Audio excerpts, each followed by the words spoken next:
Hello everyone, welcome to Well Capital. I am Anmol Bapat. और इस video में हम देखने वाले हैं कि सप्लाई एंड डिमांड क्या है। आप काफ़ी बार सुनते होंगे, पढ़ते होंगे कि सप्लाई डिमांड, हर जगह सप्लाई डिमांड। ये इकोनॉमिक्स में भी होता है सप्लाई डिमांड, बट मार्केट का सप्लाई डिमांड थोड़ा अलग है। प्रिंसिपल सेम ही है, पर उसको कैसे समझते हैं हम देखते हैं इस वीडियो में। तो सबसे पहली बात कि मोस्ट ट्रेडर्स क्यों फेल करते हैं। So most traders what they do is, कोई भी बड़ा रैली आ गया उसके बाद बाय करेंगे, बड़ा ड्रॉप आया उसके बाद सेल करेंगे, और जहां इंस्टीट्यूशंस एग्जिट करते हैं वहां पे वो बाइंग करेंगे। अपना गोल इस वीडियो में सीखने का यह है कि जो इंस्टीट्यूशंस है वो जहां एंटर करते हैं हमें भी वहीं एंटर करना है। और यही बात हम आज इस वीडियो में सीखेंगे कैसे। So what you learn in this video is supply demand के जोन्स क्या होते हैं। तो सपोर्ट, रेजिस्टेंस, सप्लाई, डिमांड, ये कोई एक सिंगल लाइन नहीं होता, वो एक जोन होता है। ये हमेशा हमको याद रखना है। मैं पहले भी वीडियोस में बोला हूँ, ये जोन्स होते हैं। तो वो जोन्स कैसे वर्क करते हैं हम वो देखेंगे। इंस्टीट्यूशंस जो होते हैं वो कैसे मार्केट को मूव करते हैं, ऑर्डर्स कैसे जाते हैं उनका, ये भी हम देखेंगे। और जोन्स जो होता है, मैं सिर्फ बोलूंगा नहीं कि ये जोन होता है ये जोन होता है, मैं आपको सिखाऊंगा कि एग्जैक्टली जोन्स ड्रॉ कैसे करते हैं और कितने इम्पोर्टेंट है इस हमें ये सीखने के लिए कि जोन्स क्या होते हैं। और एक सिंपल एग्जीक्यूशन मॉडल कि हम ये यूज़ करके ट्रेड कैसे करें। So let's get started. Institutions move markets, ये तो सबने सबको पता है। ऑपरेटर जो हम बोलते हैं कि अरे ये तो ऑपरेटर का काम है, इसकी वजह से ये भाग गया स्टॉक। तो मार्केट्स में इंस्टीट्यूशंस क्या होते हैं, banks, hedge funds, market makers, large institutions like SBI हो गया, एलआईसी हो गया। ये जिनके पास बहुत बड़ा बाइंग पावर है, जिनका अकाउंट बहुत बड़ा है, इनको हम इंस्टीट्यूशंस कहते हैं। अभी अभी इंस्टीट्यूशन का भी एक प्रॉब्लम है। तुम्हारे पास ये एक प्लस पॉइंट है, बट इंस्टीट्यूशन के लिए एक सबसे बड़ा प्रॉब्लम है कि अगर कोई फंड को समझो 10,000 शेयर्स खरीदने हैं, अभी 10,000 तो बहुत कम हो गया, बट समझो 10,000 एमआरएफ के शेयर्स खरीदने हैं। तो क्या वो सब पूरा का पूरा बाइंग एक टाइम पे करेंगे? नहीं, उनके लिए पॉसिबल नहीं, क्योंकि उतने सारे सेलर्स भी नहीं होंगे एक टाइम पे। और अगर किसी ने 10,000 शेयर्स एमआरएफ का बाय किया एक टाइम पे, तो उसका प्राइस बहुत जल्दी शूट अप हो जाएगा। वो 1.5 लाख रुपए से ज़्यादा का एक शेयर है। सो इंस्टीट्यूशन ऐसे टाइम पे क्या करते हैं, वो उनके ऑर्डर्स को स्प्लिट कर देते हैं मल्टीपल ऑर्डर्स में। तो वो क्या करेंगे, आज मंडे को एक थोड़ा बाइंग कर लिया, जैसे वेंसडे को थोड़ा बाइंग कर लिया, और वो धीरे धीरे करके ओवर द फ्यू डेज और फ्यू वीक्स वो बाइंग करते जाते हैं। बट उसमें वो प्रोसेस में क्या होता है, there is a footprint that they leave on the charts. ये एक इंपॉर्टेंट वर्ड है, फुटप्रिंट्स। अभी यही फुटप्रिंट्स जो है, ये हमारे ऑर्डर ब्लॉक्स हैं। यही ऑर्डर ब्लॉक्स हमको मार्केट में जोन की तरह दिखेंगे। वो जोन हमको पकड़ना है, इंस्टीट्यूशन यही बाइंग करते हैं। सो इसलिए ये बोल रहा था, zones exist. Why zone exist? Because institution ये एरिया पे बाइंग और सेलिंग करते हैं।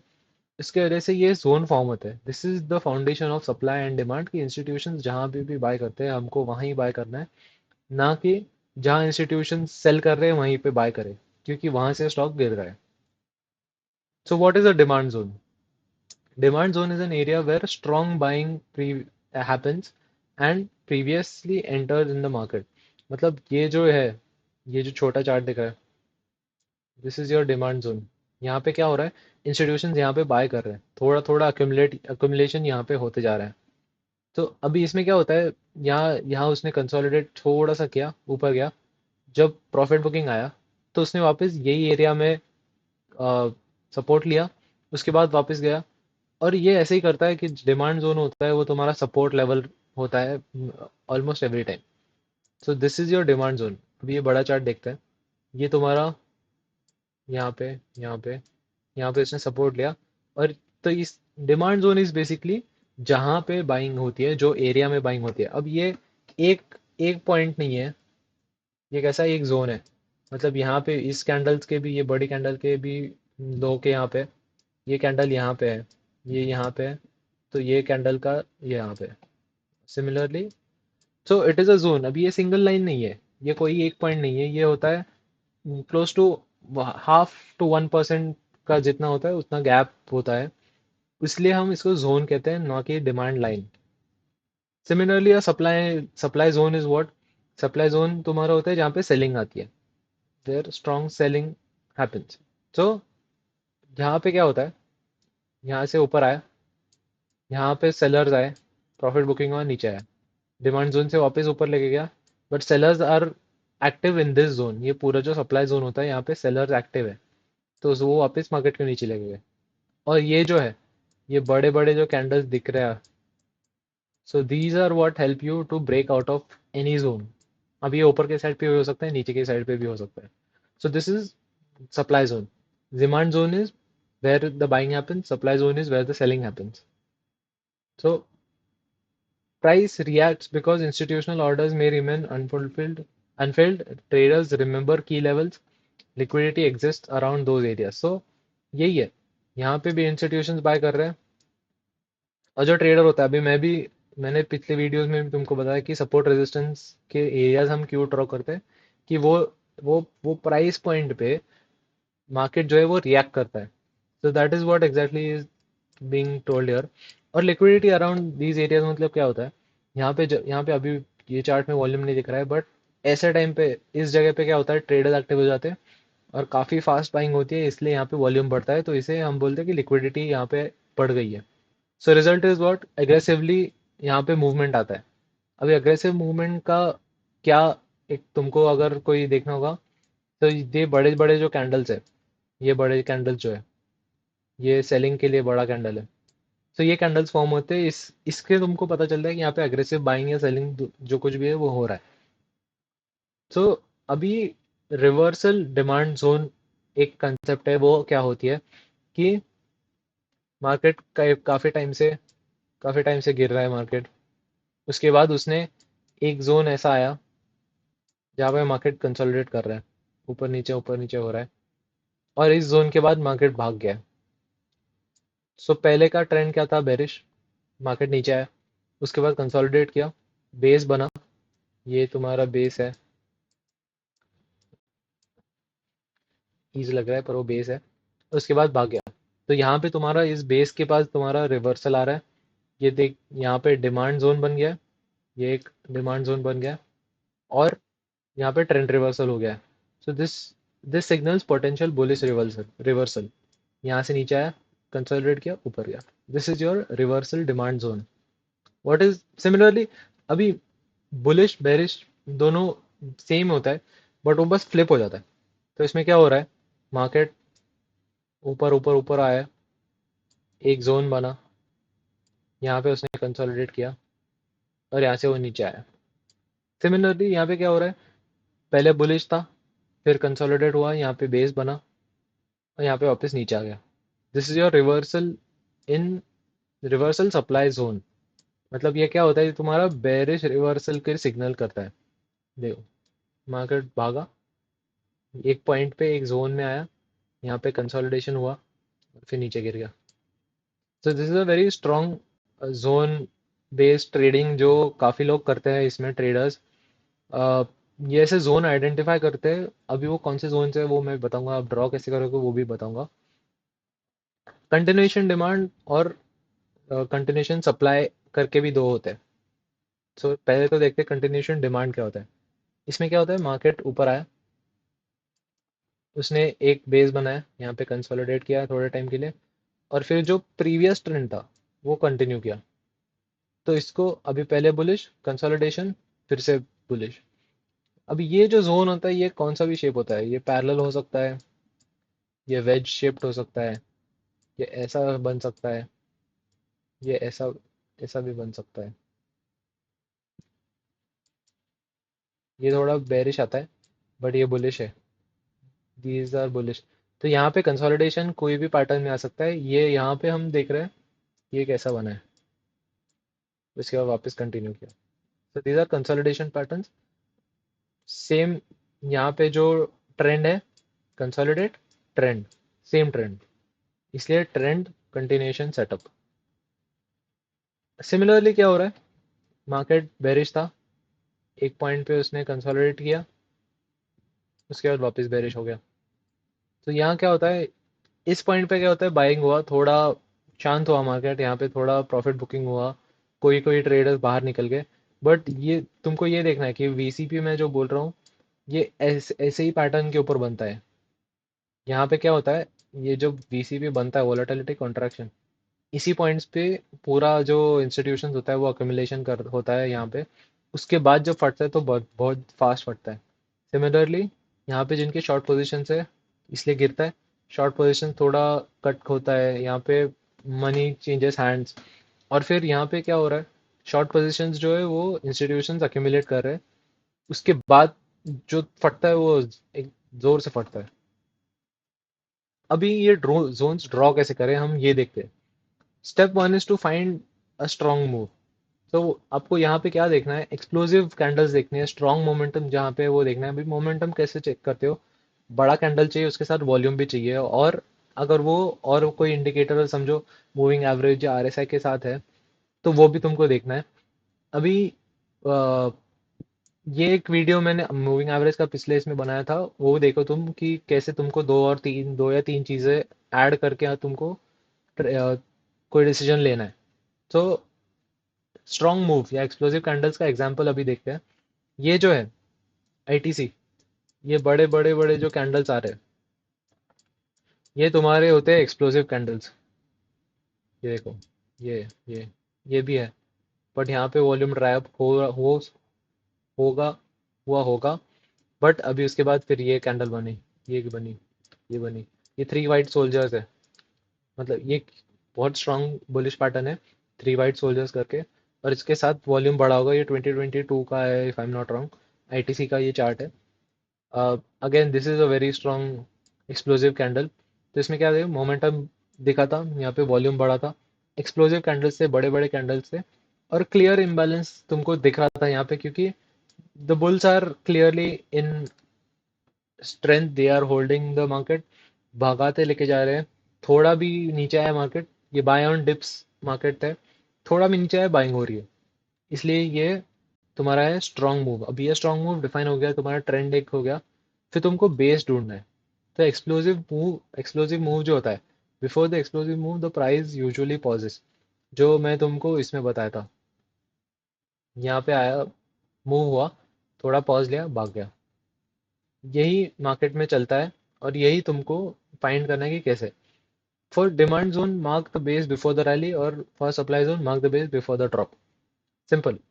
अभी यहाँ पे देखो, ये अगेन यस बैंक में क्या हुआ था, यहाँ पे कंसोलिडेशन हुआ, ये जो है सप्लाई जोन, ये सप्लाई जोन बना, और यहाँ से गिरना चालू, यही तुम्हारा सप्लाई जोन होता है, यहाँ पे सेलिंग शुरू होती है। और तुम्हारा डिमांड जोन भी, डिमांड जोन क्या होता है, यहाँ पे कंसोलिडेशन हुआ, उसके बाद भागा, ये है तुम्हारा डिमांड जोन, डी जेड।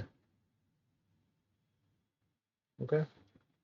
सो हाई प्रोबेबिलिटी जोन्स किसे कहते हैं, अभी अलग अलग टाइप के जोन्स होते हैं, तुमको आइडेंटिफाई करना है कि वो कैसे। और वो ऐसे नहीं कि तुम जूम करके देखोगे ये थोड़े से टाइम फ्रेम के लिए कि ये जोन है, ये जोन है, बट तुमको पीछे का भी देखना है। सो इसके लिए हम क्या करते हैं, स्ट्रॉन्ग डिपार्चर। अभी ये स्ट्रॉन्ग डिपार्चर मतलब क्या, कोई एक डिमांड जोन बना, उसके यहाँ से अगर बड़े बड़े कैंडल आए या स्ट्रॉन्ग मोमेंटम में फास्ट मूवमेंट वाले कैंडल आए, तो उसको हम डिमांड जोन कहते हैं। तो better, more strength is equal to better zone. अभी ये जोन डिफाइन हुआ, क्यों, क्योंकि यहाँ पे उसने सपोर्ट लिया, इसलिए डिमांड जोन बना। यहाँ पे वॉल्यूम हाई हुआ, इसलिए हाई मोमेंटम। और ये जो लार्ज कैंडल्स है, ये तुमको बताते हैं कि ये एक स्ट्रॉन्ग मूवमेंट है, स्ट्रॉन्ग डिपार्चर यहाँ पे हो रहा है, कोई भी स्टॉक, ये जो भी स्टॉक होगा उसका। और इसलिए हम इसको एक इसलिए हम इसको एक हाई प्रोबेबिलिटी जोन डिफाइन करेंगे, उसको बोल देंगे हाई हाई प्रोबेबिलिटी जोन है ये। फ्रेश जोन क्या होता है, अभी मैं तुमको बोला था सपोर्ट और रेजिस्टेंस। सपोर्ट और रेजिस्टेंस कैसे होते हैं कि मल्टीपल टचेस आए तो उसका प्रोबेबिलिटी हाई होता है। बट फ्रेश जोन जो होता है वो उससे और स्ट्रांग होता है। अभी क्या होता है, यहाँ पे जो स्विंग हाई और स्विंग लो होते हैं लास्ट, उसको हम फ्रेश जोन कहते हैं। तो ये जो स्टॉक है वो पिछला यही सेम लेवल पे नहीं आया था, उसके बाद ये लेवल पे आया है। तो इसे हम फर्स्ट टाइम जब आते हैं इसको, नेवर टेस्टेड बिफोर, तो इस ये लेवल को कभी टेस्ट नहीं किया था, इसलिए हमारा फ्रेश जोन होगा। अभी ये दोनों फ्रेश जोन्स क्यों नहीं है, क्योंकि यहाँ पे एक बार टेस्ट हुआ, दूसरी बार टेस्ट हुआ, तो ऑब्वियसली फर्स्ट फ्रेश जोन नहीं है। ये एक है, यहाँ पे फिर से हुआ, यहाँ पे फिर से हुआ। सो अगेन ये फ्रेश जोन नहीं है। फर्स्ट टच जो होता है, फ्रेश जोन जो रहता है, उसका हाईएस्ट प्रोबेबिलिटी रहता है कि वहां से रिवर्सल हो सकता है और ये डिमांड जोन बन सकता है। अभी स्ट्रॉन्ग बेस हम किसे कहते हैं? गुड टाइट बेस मतलब तुम्हारा कंसोलिडेशन का जो बैंड है वो पतला है, क्लीन है और ऑर्गेनाइज्ड है। ना कि बड़ा है कि 20-20% का तुम्हारा बैंड है उसमें कंसोलिडेशन, तुम उसको कंसोलिडेशन तो नहीं बोल सकते हो, रेंज बेस्ड मूवमेंट बोल सकते हो। सो हम एग्जांपल देखते हैं। अभी बैड बेस क्या होता है? अब ये स्टॉक है, ये जो बैंड है तुम्हारा, वो है तुम्हारा 50% का बैंड। इतना 50% का मूवमेंट है। So this is a bad base, मतलब ये तुम्हारा रेंज बेस्ड मूवमेंट है। स्टॉक को कहीं नहीं जाना है, वो मैनिपुलेट हो रहा है, क्या हो रहा है पता नहीं, उसका बिजनेस खराब है। But this is a bad base, और तुम इसको अगर ट्रेड ना करो तो अच्छा होता है। Good base, what is a good base? की तुम्हारा कंसोलिडेशन हेल्दी, यहाँ से स्टॉक ऊपर आए, हेल्दी कंसोलिडेशन हो रहा है, छोटा बैंड है, उसमें घूमा, उसके बाद उसने भाग गया क्योंकि यहाँ पे एक्यूमुलेशन हो गया था। इसको हम एक गुड बेस बोलेंगे। तो ये याद रखो, बड़ा जितना भी होगा, अगर हाफिजर्ड मूवमेंट्स है, तुमको समझ नहीं रहा है, अभी इतना बड़ा मूवमेंट कोई कंसोलिडेशन में आ रहा है, तो फिर it is not a very good base. आप हायर टाइम फ्रेम सपोर्ट, अभी ट्रेडिंग में हमको तुमको हमेशा याद रखना है, if you are getting confuse, तुमको कुछ समझ नहीं आ रहा है कि क्या कर कर सकते हैं इस टाइम फ्रेम पे, always go to a higher time frame. अब अगर आप देख रहे हो कि 1 आवर या 4 आवर टाइम फ्रेम पे कि कोई चार्ट समझ नहीं रहा है कि क्या कहाँ जा सकता है, इसका ट्रेंड क्या है, so go to daily chart, go to the weekly chart या मंथली चार्ट भी चले जाओ। ज़्यादा तो मंथली नहीं, बट डेली वीकली पे जाके आप क्लियरली दिख सकता है कि उसका ट्रेंड कोई भी क्या चल रहा है currently. So always always ask what is the higher time frame saying. अगर तुम्हारा हायर टाइम फ्रेम बोल रहा है कि ये अप ट्रेंड है, तो वो अप ट्रेंड है। अगर वो बोल रहा है डाउन ट्रेंड है, तो डाउन ट्रेंड है। So always take support from the higher time frame, it always works. Liquidity नहीं है बेस्ट। तो जो तुम्हारा बेस्ट जोन्स है वो कहाँ फॉर्म होता है? इक्वल हाईज, इक्वल लो, स्विंग हाई, स्विंग लो। अब हमने सबसे पहले तो फ्रेश जोन देखा था, वो तो स्ट्रांग है ही, बट उससे थोड़ा थोड़ा कम strong, but again strong because trader support resistance देखते हैं। तो ये जो इक्वल हाइज है, ये अच्छा सप्लाई जोन फॉर्म करते हैं। ये जो इक्वल लोज है, ये अच्छा सपोर्ट लेवल फॉर्म करते हैं, ये रेजिस्टेंस फॉर्म करते हैं। तो ये जो पॉइंट्स है, स्विंग हाई, स्विंग लोज, ये just like support and resistance है, ये तुमको हेल्प करता है और यहाँ पे लिक्विडिटी होने का चांस हाई होता है। सो अभी आते हैं एग्जीक्यूशन पार्ट पे, कि ये हमने तो देख लिया कि जोन कैसे रहता है, सपोर्ट एंड रेजिस्टेंस के यहाँ पे आता है, फ्रेश जोन होता है, बट इसको एग्जीक्यूट कैसे करें? सो एंट्री मॉडल अभी मैं तुमको एक्सप्लेन करता हूँ। First step is to identify the trend. सब सपोज तुम्हारा स्टॉक अप ट्रेंड में है, स्टॉक ऊपर जा रहा है, उसके बाद क्या हुआ? ये तुम्हारा यहाँ पे यहाँ पे तुम्हारा जो है वो बेस बना, फ्रेश जोन बनाओ। उसके बाद फिर तुमको अगर सब जो ऊपर आया और फिर वो यहाँ पे नीचे आया, तो यहाँ पे तुम्हारा एक जोन बन गया। ये जोन तुम्हारा ये है, this is your fresh demand zone. यहाँ पे जोन बन गया। उसके बाद वो तुमको बस मार्क करना है और ऑब्जर्व करना है। नेक्स्ट स्टेप इज, वो क्या करेगा? वो इस जोन को रीटेस्ट करने वापस आएगा। इस जोन को वापस, मैं अभी क्या करता हूँ, मैं यहाँ पे एक्सप्लेन करता हूँ। स्टॉक आया, ऊपर जा रहा है, थोड़ा नीचे आया, यहाँ पे एक जोन बना, यहाँ से वो थोड़ा सा और वापस ऊपर जाएगा, बट वो क्या करेगा? वो रीटेस्ट करने आएगा। रीटेस्ट पे क्या होगा? यहाँ पे थोड़ा और घूमेगा, ये यहाँ वो घूम रहा है। ये जो जोन है, ये है कि जो नीचे आ रहा है वापस, यहाँ उसने रिएक्शन, यहाँ पे देख देख रहा है क्या करेगा? ये जोन बना था, उसके बाद उसने रिएक्शन दिया, ये बना बुलिश, बुलिश सिग्नल बना। उसके बाद हमको एंट्री कहाँ लेनी है? इस जोन के, ये बुलिश तो पता तो चल गया, बट क्या गारंटी कि उसके बाद नीचे नहीं आएगा?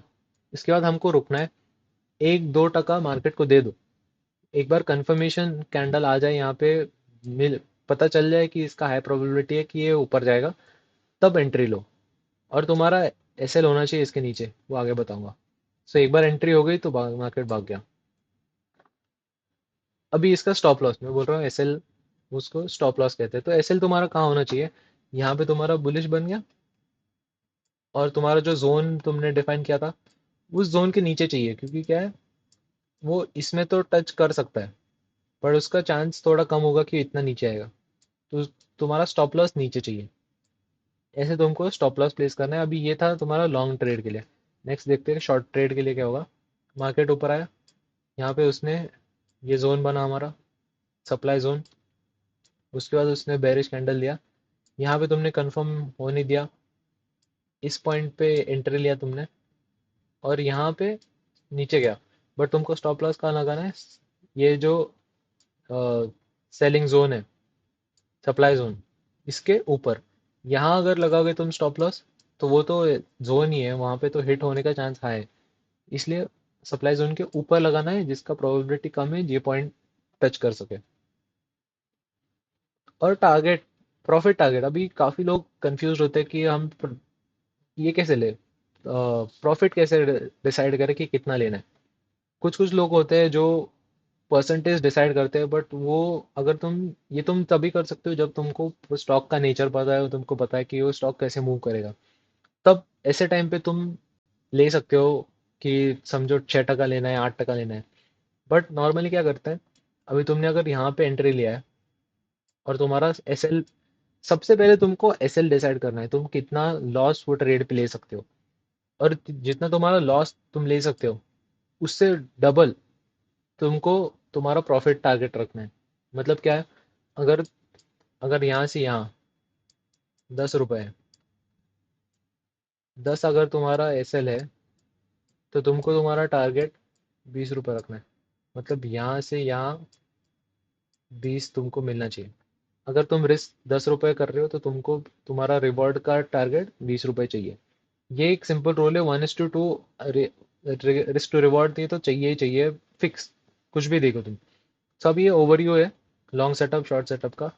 मार्केट जा रहा था ऊपर, नीचे आया, ये जोन बना एक डिमांड, यहाँ पे उसने बुलिश सिग्नल दिया, बुलिश हमने कंफर्म होने दिया, उसके बाद एंट्री लिया।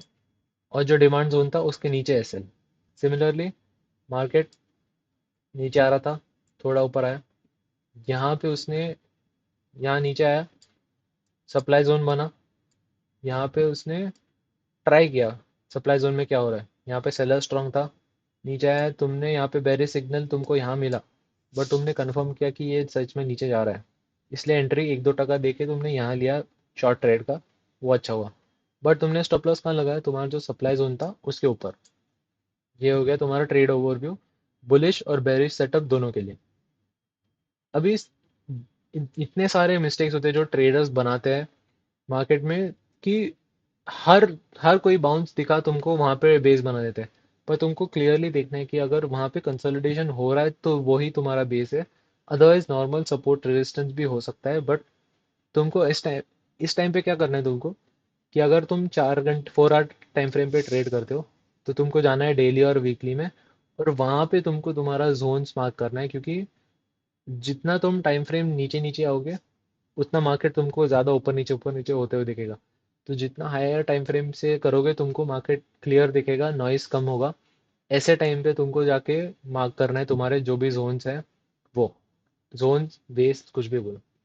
और जो नॉन फ्रेश जोन्स होते हैं उसका तुमको देखना है कि वहाँ पे वॉल्यूम कैसे एक्ट कर रहा है, और अगर वहाँ पे बाकी कोई इंडिकेटर भी एक्ट कर रहा है जैसे कि आरएसआई या कोई मूविंग एवरेज, तो वो उसके साथ तुमको अगर कुछ मिल रहा होगा तो वहाँ पे ट्रेड करो नॉन फ्रेश जोन्स में। अदरवाइज फ्रेश जोन्स ट्रेड करो, हाई प्रोबेबिलिटी बनता है। और जो ट्रेंड है, अगर तुमको दिख रहा है कि वीकली या डेली और वीकली टाइम फ्रेम पे कोई स्टॉक ऊपर जा रहा है, तो अगर आप अभी अभी ट्रेडिंग सीख रहे हो, तो ओवरऑल वीकली या डेली ट्रेड के अगेंस्ट, ट्रेंड के अगेंस्ट मत जाओ। क्योंकि ट्रेंड इज योर फ्रेंड, ये तो काफी बार सुना होगा, नहीं सुना होगा तो आप भी सुन लो। ट्रेंड इज योर फ्रेंड क्यों? कि अगर अगर स्टॉक का बिजनेस अच्छा चल रहा है, वो अगर ऊपर जा रहा है, तो शॉर्ट टर्म अगर 1 आवर टाइम फ्रेम पे या 30 मिनट टाइम फ्रेम पे तुमको नीचे आते हुए दिखा, तो उसको बाय मत करो। क्योंकि उसका बिजनेस अगर अच्छा है तो वो ऊपर ही जाने वाला है आगे जाके। इसलिए उसको थोड़ा इग्नोर करो कि नहीं लेना है, मतलब नीचे जाते हो नहीं लेना है उसको, वापस ऊपर जाते टाइम ले लो। अभी नेक्स्ट है एंटरिंग टू अर्ली। ये जो मैं बोल रहा था, यहाँ पे एंट्री, यहाँ पे तुमको बुलिश सिग्नल दिख गया, उसके बाद तुरंत बाय नहीं कर लेना है, क्योंकि इसके बाद क्या हो सकता है, यहाँ पे वो इससे कंसोलिडेट करके नीचे भी आ सकता है। सो तुमको टू अर्ली जो एंट्री होता है वो नहीं करना है, यहाँ पे कंफर्मेशन आने दो, 1-2 टक्का जाने दो, मार्केट को लेके जाने दो, उसके बाद तुमको मिलेगा ना तुम्हारा ट्रेड। तो यहाँ पे तुमको एंट्री लेनी है थोड़ा वेट करके। So entering too early is very risky, क्योंकि अगर वो जोन में घुस गया और वहां से नीचे गिर गया, तुम्हारे ट्रेड के ऑपोजिट चले गया, तो फिर वो प्रॉब्लम है। और चेजिंग अ प्राइस, तो मैं जैसे बोला कि मेरे को नहीं, मेरे को ये स्टॉक लिया है, मैं इसको 6 टका 8 टका चाहिए ही। तो ये तुम फिक्स करके नहीं चल सकते कि तुमको कितना चाहिए उसमें। तुमको उसका हिस्टोरिकल ये भी पता होना चाहिए, या फिर रिस्क टू रिवॉर्ड के हिसाब से तुमको खेलना है। किसी को हम रिस्क मैनेजमेंट कहते हैं। ये नहीं कि हर ट्रेड पे तुम 12 टका चाहिए मुझे बोल के ट्रेड करो, वो देगा तुमको 6-8 टका दे के वापस नीचे आ जाएगा। तो इस टाइम पे क्या करोगे, तुम्हारा कैपिटल अटक जाएगा।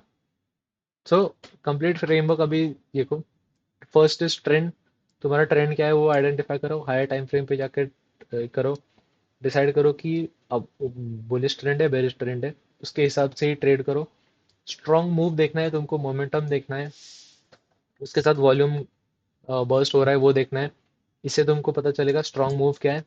और बेस जो है तुमको मैंने बताया था कैसे मार्क करना है, तुम्हारा डिमांड जोन, सप्लाई जोन, तुम्हारे बेस जो है वो कैसे मार्क करना है। Retest is important. अभी जोन है, ऊपर आया, यहीं बाय नहीं कर लेना है उसको, वो रीटेस्ट करेगा। उसके बाद अगर वो बुलिश सिग्नल बना, तो यहाँ पे तुमको बाय करना है। ये तो हो गया तुम्हारा रीटेस्ट, रीटेस्ट होने के बाद बाय करना है। और ये जो है कंफर्मेशन, ये जो रिएक्शन है, यहाँ पे रिएक्शन हुआ, यहाँ पे कंफर्मेशन आया, कंफर्मेशन के बाद ही तुमको ट्रेड करना है। और तुमको रिस्क मैनेज करना है, मतलब क्या, तुम्हारा तुम्हारा जो आर है, रिस्क टू रिवॉर्ड, ये 1:2 चाहिए। अगर तुम रिस्क 1 रुपए कर रहे हो तो तुमको 2 रुपए प्रॉफिट चाहिए ही चाहिए। ये तुम्हारा हो गया पूरा complete framework for taking a trade using this supply and demand. अभी की टेक अवेज इसमें क्या है, इंस्टीट्यूशन जो होते हैं ना, जैसे मैंने बोला कि ऑर्डर्स वो ब्लॉक्स में डालते हैं, तो यही जहाँ कंसोलिडेशन होता है वहाँ पे वो अक्यूमुलेशन करते हैं। सो तुमको यही देखना है कि जोन कहाँ बन रहा है। जोन इज़ वेरी इंपॉर्टेंट, क्योंकि यही जोन में इंस्टीट्यूशंस का बाइंग सेलिंग चलता है। ये जो फुटप्रिंट है, ये यही जोन्स है, वो आइडेंटिफाई करना है, वो तुमको मैंने बताया कि कैसे होता है। और तुम्हारा काम प्रेडिक्ट करना नहीं है, मार्केट तो क्या कहीं भी चले जाएगा, ऊपर नीचे होता रहता है। जब इंस्टीट्यूशंस बाइंग करता है तो वो बड़े वॉल्यूम में बाय करता है, बड़ा पैसा आता है, तभी असली मूवमेंट जो स्टॉक में होता है वो तभी होता है। तो तुमको प्रेडिक्ट नहीं करना है, तुमको बस बैठने का। Your job is to identify where institutions are most likely most likely active and trade alongside them. एक बुक है, trading in the shadows of the whales. तो तुमको वही करना है, जहाँ इंस्टीट्यूशन का बाइंग हो रहा है, जहाँ जोन बन रहा है, वहीं तुमको बाइंग करना है, उसके हिसाब से तुम्हारा ट्रेड लेना है। So that was it for this video. अगर तुमको वीडियो अच्छा लगा होगा तो प्लीज़ डू सब्सक्राइब। मैं काफ़ी ये देख रहा हूँ कि लोग सब्सक्राइब नहीं कर रहे हैं चैनल को, देख तो रहे हैं बट सब्सक्राइब नहीं कर रहे। और लाइक करो, शेयर करो यार। चलो, thank you for watching. I am Anmol Bapat and this was VL capital. Trade wisely.